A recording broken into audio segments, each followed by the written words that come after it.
Mahalo. Koe lotu kamata, e whao kati e whaiwhikau Alfred Atiola, e ka hiri e hoko i pe moerea tari ko Kapteni Sila Siufa. Sa me teo maa wha, e sua walu.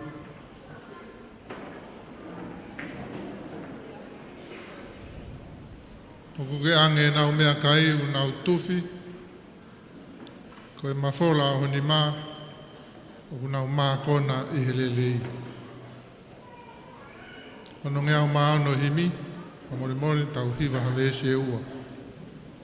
Koe ku ngāu e tū ki mua ke lau ai mālo he o tua, ke tala ne ngahi o wha ki a te au he tau kotoa.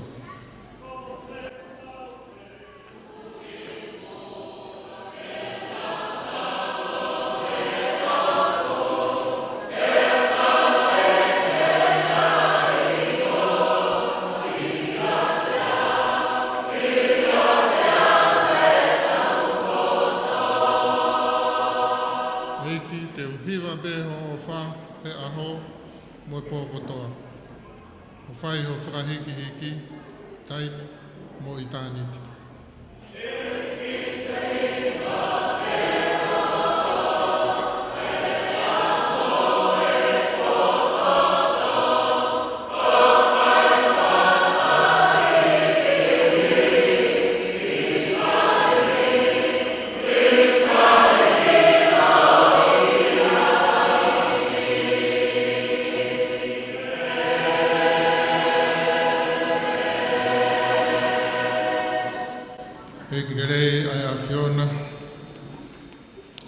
Fountain o lelei kotoa pe. Oni e whorofora o e whewhini.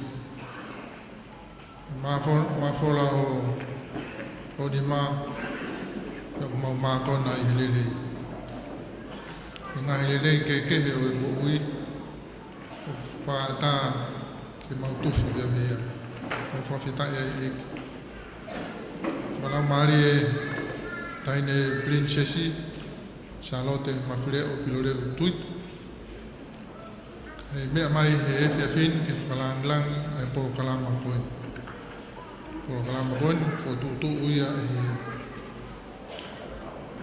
kautau ai nea fio, a mai polistonga. E popo ke ngāo e rei o whai he cross kula, a pe he whoki he Salvation Army. Popo ke ai ngā he ako anga. Kai tai lerei ai kau aahi pia mei muri, pia mei he kau taha ABI.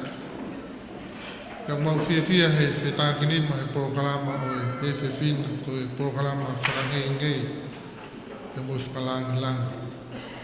E ngai mawhai, pia mo ngahi tariniti. Ome he a Fiona ke mau. Whai ake hiva mo whakalangilangi, mo ngahi whasi. Koe mau ngāu e tū ki mua i taimi, koe tāra e māo o e a Fiona. Koe mau whawhita i e mau mako e whaina maari e koe. Koe mau roto atu eiki, koe ka veinga o e pōni. Hapai atu ki o a Fio, whepōpō aki, ke hui koe tokoni. Koe ngāu e aunga o whai e korosikula i e whonuani, ka te e whoki e pōpō whaina me Salvation Army. Koe tūta whāki a e Kongo sino malo he koini, koe kautawa ene a Fioga, ma e polistonga. Maru e whanua mea, popo e merino, koe ngahi lelei kotoa pe ia o e a Fiona. Tufu tau whaawa e whanua, e o kawa e mo e mau whanau, mau lava mai i e whiawhini. Eki tāpua ku mai pokalama e pōni, o koe ngāua kotoa pe e whai e whiawhini koe whiawhia. Mo whiawhia i a Fiona. Ia tāpo kia ki mau tōru, langi ia i te hoa Fio. Koe lotu ia ku mau whai atu i wafa i tamai, pia mo e alo, pia mo e lau maari e maa on e meni. Gloria ki he otua i lang tau pot.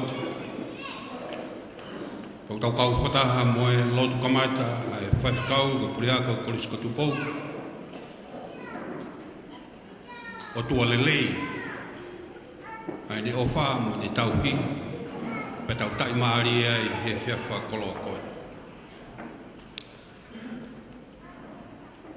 Whakatulo watu.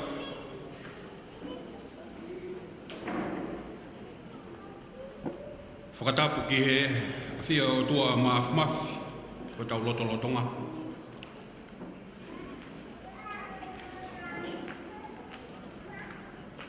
Whakatapu ki he tahine prinsesi Salote mawhile o Piloreu Tuiti. Ko e whakalangilang, me kātoanga konseti, whakawhita, hono ua, o tau koin. Rawa ke a hoek, ha matapuri. Peke purikatia, e kwhira kepa, kautau ni a whio. Peki he komisiona leo Nusila, Miss Elna Kuta, komisiona polisi Stephen Caldwell, nau tolo ku whaifatongia mi he taumalu i Australia pia mo Nusila o ku nau whahoko whatongia i Tongani. Pewoki ki he kaltalele o e tokotaha matao tu ki mua i he ifi talambone me i Wellington New Zealand David Premner. Pewoki a Mrs. Bronan Leach from Helena me he Auckland Brass Instruments. Nau dolu nau tokoni ki he tauhi o e ngahi me ai whapalasa. Pau tau mātai e ola ko ia i he tauni, i he pōni. Kau pure ako, kau whai ako, whanau ako. Mātua tau whanau si ngahi whamiri. Ngahi kau ngā mea pa moe maheni koto pēu, tau i heni. I holo kolis kunsalo te. Ke whaha ke tau poupou, he tau ofa, he tau whanau, ko hi koe whanonga, tau whakahoko. Ka kua te tatalele, ka te kumotolu koto pē, i he ngalu ea, i kotoa e oto tongani, pia mo murina whoki. Kahine e princess, whakofonga atua e mātua, whai hono, Whakakouna ke whai hono ngā wei a e misiona koen. Mai moa, hiwhi palasaka mo e muska e ne a whio. Whare o tupo mo ho weki. Ai whia loto honga moni. I ho whakawhainga maari e o taimi. Mo ke mea mai ke tau kau whakataha. I e whei nasi aki. I e whia me whepoupo waki. I he konseti hono ua whakata. Ai kautau e nea whio. Pe pēki he kau polisi tonga. Pe moku mou tolu kotoa pē. Kau whakawhi ko mou lawa mai he pō koini. Tau tale rei ki mou tolu. I he whiawhini. Ko whakawhatunga ko tau wao ki ai i he tauni. Ko whakawhatunga au e pa mo e tataki. Whakahoko, e ki hala, laftan ke nolo, a mea kautau e nea whio. Pea whengawe aki whakataha, pea moe polisi tonga. Pea poupou kia e pea moe ngā aua ku whakahoko e he koloskula. Pea moe Sea Salvation Army tongani. Pea kutai maari e tau koeni, koe loto tō. Ai potungawe ako e Sea Wesira na tau ataina tonga. O nau kaunga kau whakataha he poupou. A hithi e koris kunsalo te, koris kotupou. Pea moe, ka whaapi tokanga e kina e musika, pea me ako maolunga nge sia ko mou iaunga. Koe tāpua ki lahia. Koe visone pea moe tau mua, o whaiake ngā aue e mātuan, uluaki, ko hono piwaki, mo hono pātolo aki, ai merino mo e wheofo whani i he whanau ako. O makatuunga o whakafou i he musika pea mo i whapalasa. Ko hono ua, ke whakaivia, pia ke whakanau-nau, pia ke tokoni e whanau a ko hiko honau tareniti me mea ofa e o toa ku whaka te kinau tolu. Ke whakalangi a e ki, i ngahi apia ko, i ngahi sias whakolo, pia mo ngahi siasi, pia pehe foki, pia mo whanua tu pou pa mhou eiki. Pia ko hono tolu, whakatawange e hoko, a ngā aue u tau hoko i he pōni. Pia mo ngā aue u mau whakahoko. E hoko ia ko matapā mo whainga maari e. Ke mau ngā aue ai, a e tau tupu o e whanua, pia whiri pia mo e whanau a ko, ke hoko ai musika ko o nau mauanga mo ui. Haine Princess, mo whakatawange, ke hoko mua ai hou e taha he pō koeni. O e whakawhetai pa mo e whakamalo mo e tau whanongo. Ki he kau tokotaha, matao-tao pa mei nusila. Pe ki he i whakataha he kau tau ni a whio me kau polisi. Kolis kunsalo te pa mo kolis ko tupou. A ko maulunga ko tupou pa mo e nau tawhaki he musika. Salvation Army. Pe mo e kulupu tau olunga laulo taha. Mi he api ko ofa tui amanaki me tuf mahina. Ko ia ko whakawhi ki mautolu. Pea mo e whakamalo ki tau kau whakataha. Ki kau sponsor i nau tokoni, pea mo e ofa ko whakahoko. Ki whakalawa ke ngāu e pōkoni. Pea me i he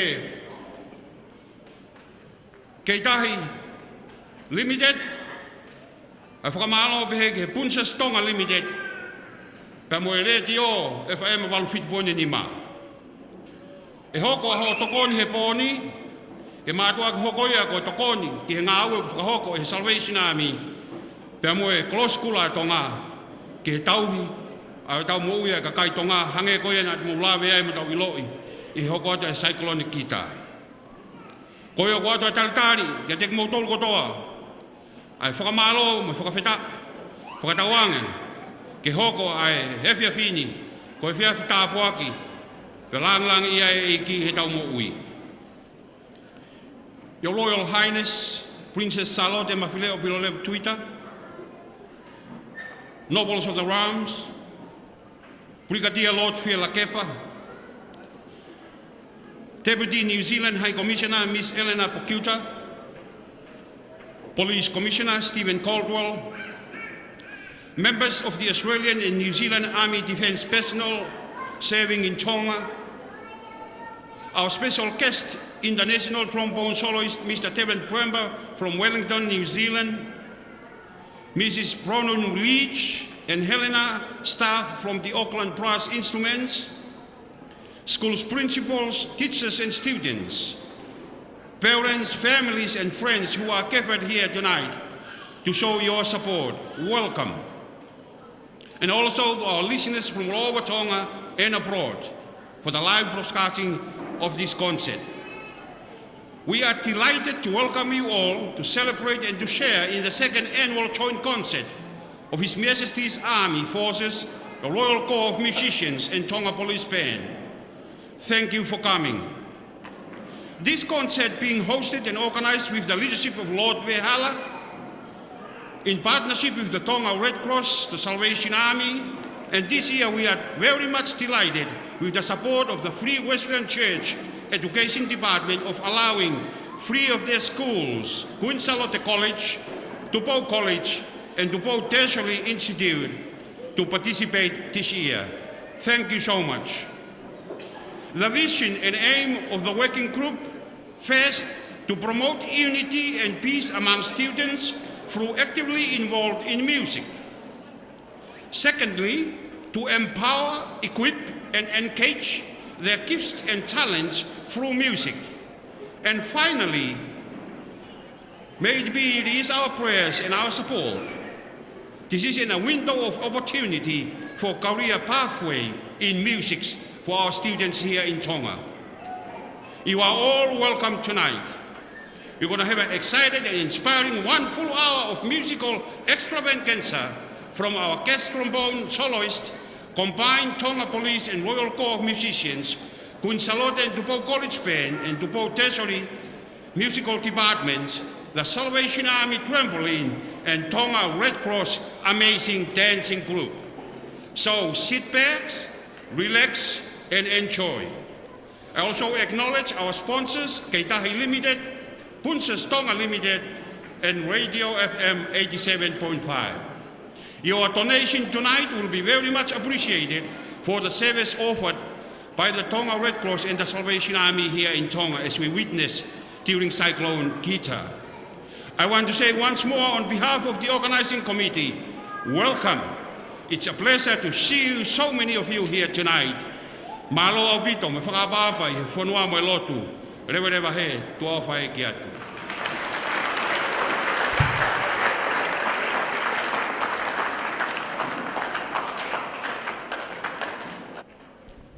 Malo Vito, taine Princess Pilore Tuita, koe tauni, na watu hange pe koe ngahi mea, lea koe ni talitari, na iahe whakaawhi ki ngahi iwi koe ngahi kolisi. Ya koe ni ko tau wau mai ki he whaiwalahi o tau polo kalama o e whiawhini, koe kamataini ki whakahoko e ngahi whaiwapu ngahi aitemi koe ia ngahi iwi, i he hoko ato e polo kalama. O kata ki te paspasi mai, e tau ngahi kawifi, nau kau hi polo kalama o e whiawhini.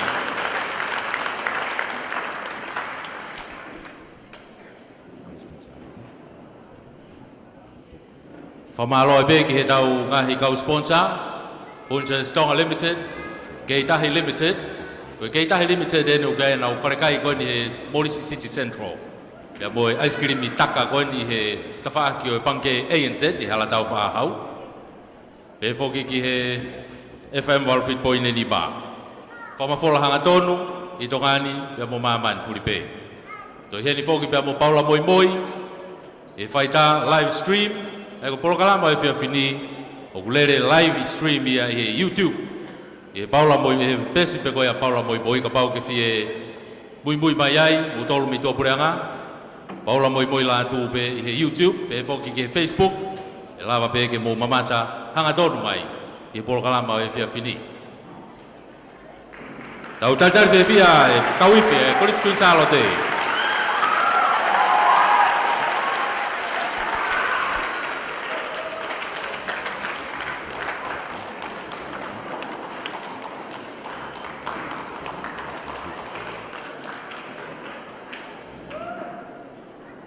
E whahoko he kawifi e korisku salo te, ai foi hiwa e ua, foi ai te me ua, koe uloaki o hingoa ia koe Benedictus. Pea iai ai whinemui o kune eifi, I he mea eifi koe Ifoni, ko tufi hea ras, e solo he hiwa uloaki. Pea ko hiwa hano wai pe hoko at ki ai, I will follow him. E kamata ai e whari ari mai koe ni, ai tangata trompone ko ia, ko David Bremner.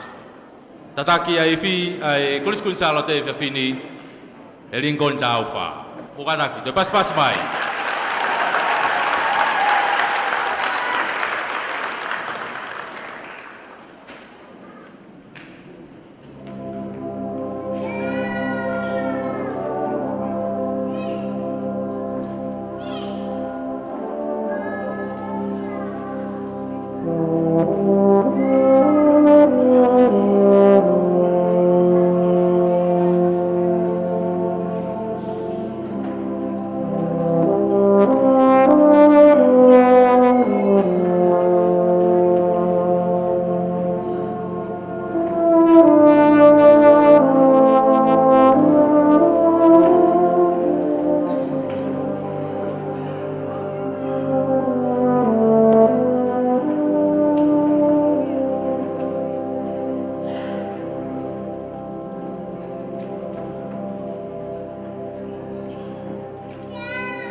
Mari, pamalo ke kau tame ako ia ai kolisi ko tupo.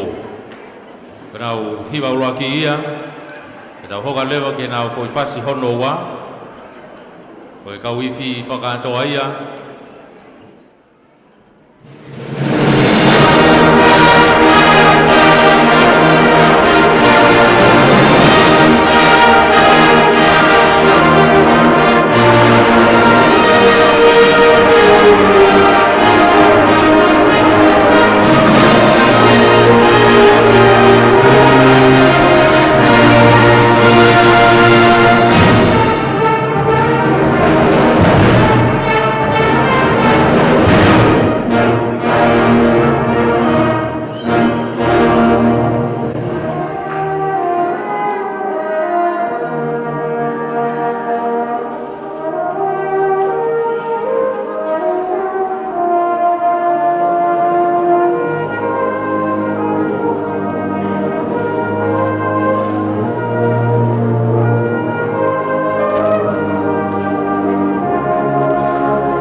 Kawifi ai kolisi o tupo tatakia e elone diu. Malo, fa malo atu.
let it be. Oh, let it be. Let it be. Let it be. I'm gonna let it be. Speaking words of wisdom. Let it be.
Take anymore.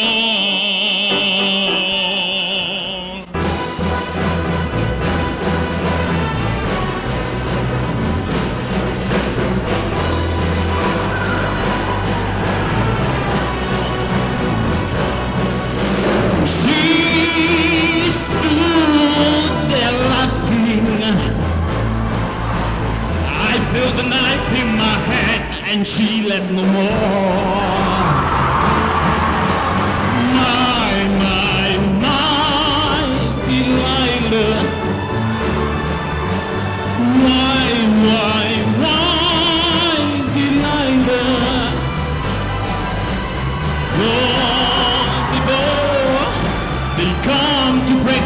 The door. Oh, give me Delilah, I just couldn't take anymore. Oh, give me Delilah, I just couldn't take anymore.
Si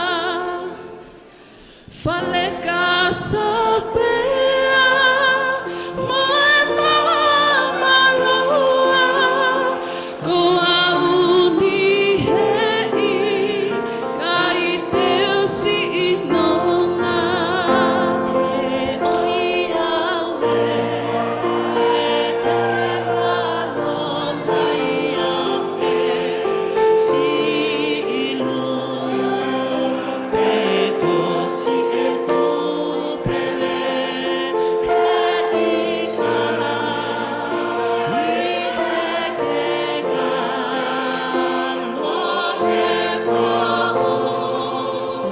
limo e oia we never see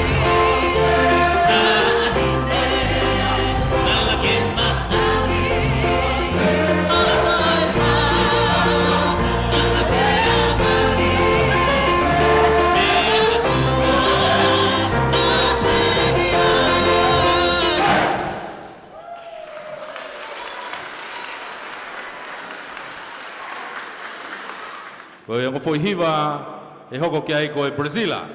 Pe be foki ke Bluebells of Scotland.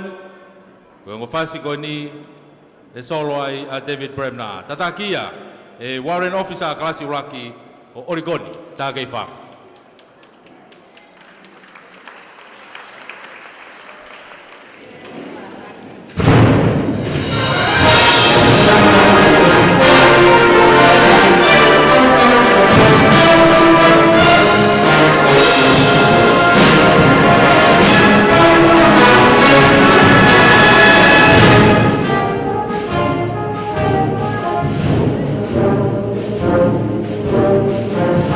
Thank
Identity of Okiai, Gogo Fiber Tambourine, Salvation Army, Ihe Joy in the Salvation Army, Tataki de Gowifadata, Hagota and Nafio, Gogo Policy, the Tatakia, Inspector Policy, Ura, Matador.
Famalo atu ki he Salvation Army ona kau Favor Tambourine.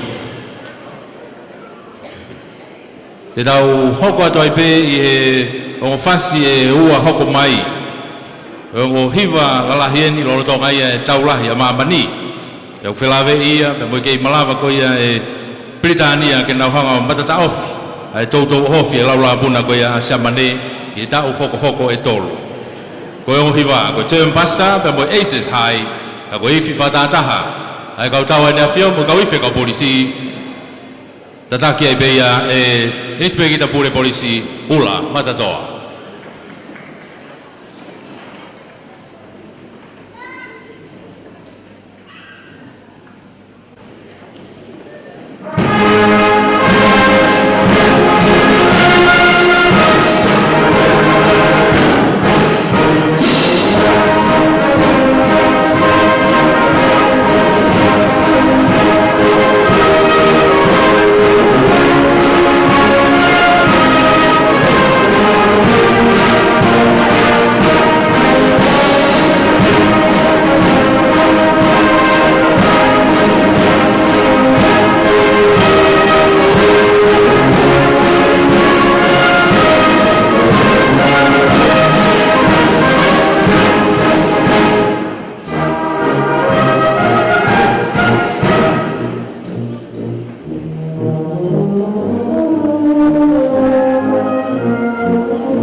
Whamalo I te ki he kauiwhi whakataha, kauiwhi kau tau ane a whio, e whoke kauiwhi kau polisi tonga.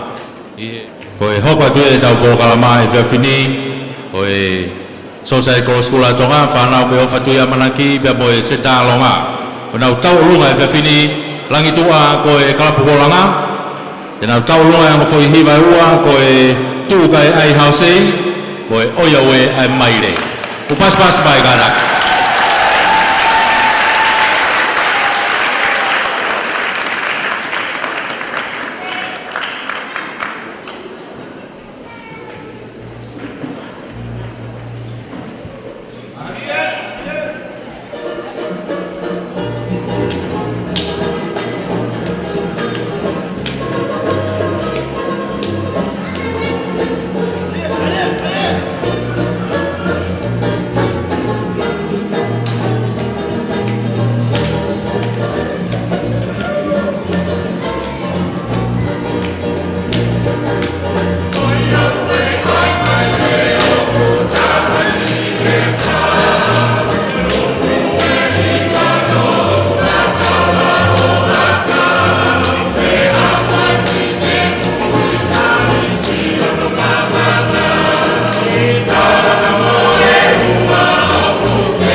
whamalola hiatu i he taurunga koe ni he sosai kolosula tonga whanau enu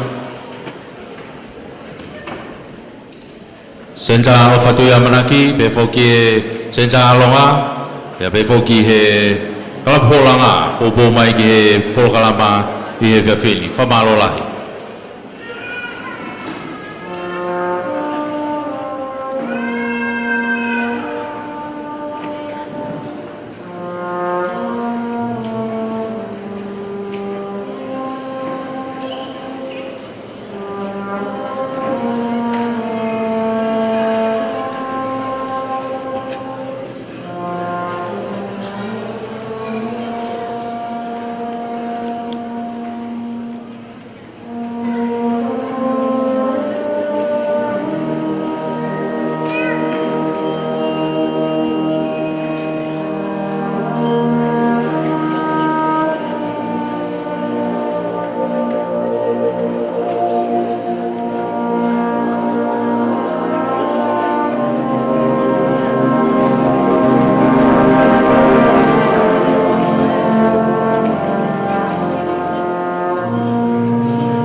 your husband our prayers for God's healings for his operations, but we know his love for what's in Tonga. Friends, Mao Abito in the Tonga. God bless you. Haira. Amen. Thank you.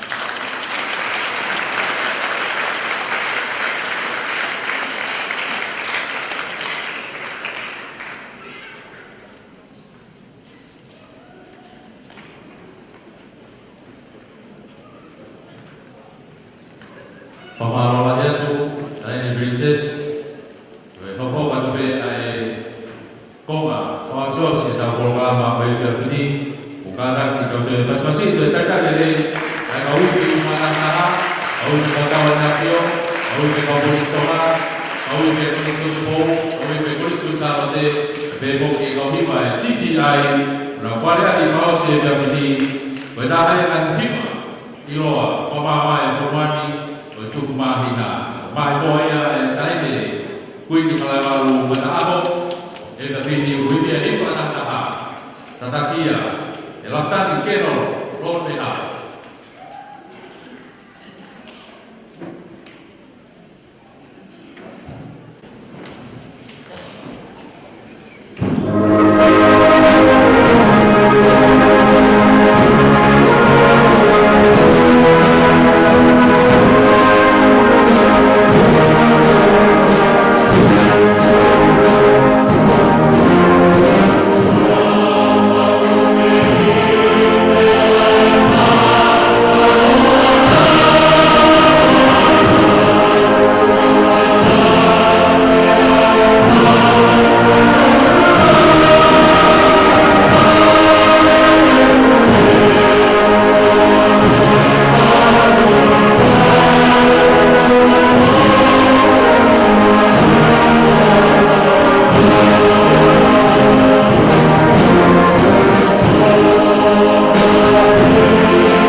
hoi mai, o hoi ki kona mai o kini, o ake mau ki a tau tau hoka te peheni ki he lotu tuku e tau programa, whao koe e whaikakau asinatu.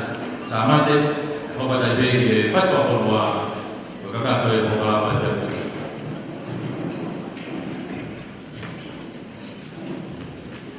Let us pray. Lord, we thank you for this beautiful evening, full of joy, praises and thanksgiving. May your holy name be praised, upheld and acknowledged tonight.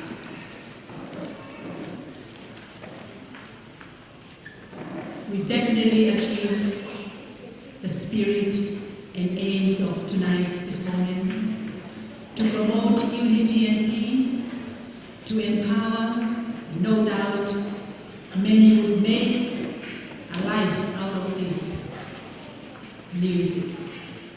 That's the joy and spirit of music. And our prayers that whatever joys, donations and praises of tonight will help promote the ministry of the Salvation Army, the mission of the Red Cross, the struggles of the Aloma and OTA Center, the vision of the schools, the ethics of the police, and statutes of the Army, and last but not least, our friends from overseas, David Brenner and those who have a brass band in Tonga. Yotua, Pofitaya, Galama, Rafa,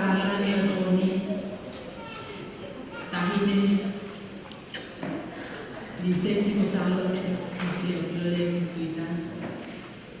Tawagi mua kia ke anmali, anmanomi mo araha kakawa alfai patolia aho matua mufine matua. Meke kauhiva, mo kauhiva, o poni.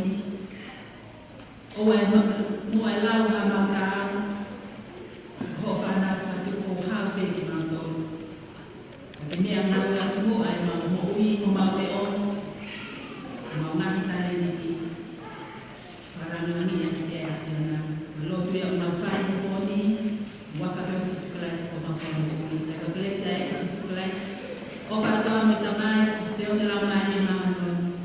Tupi yung magton, ito pa rin. Kapela na.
Ora tu mataba ka vai na fa ba ba ba ta princesi.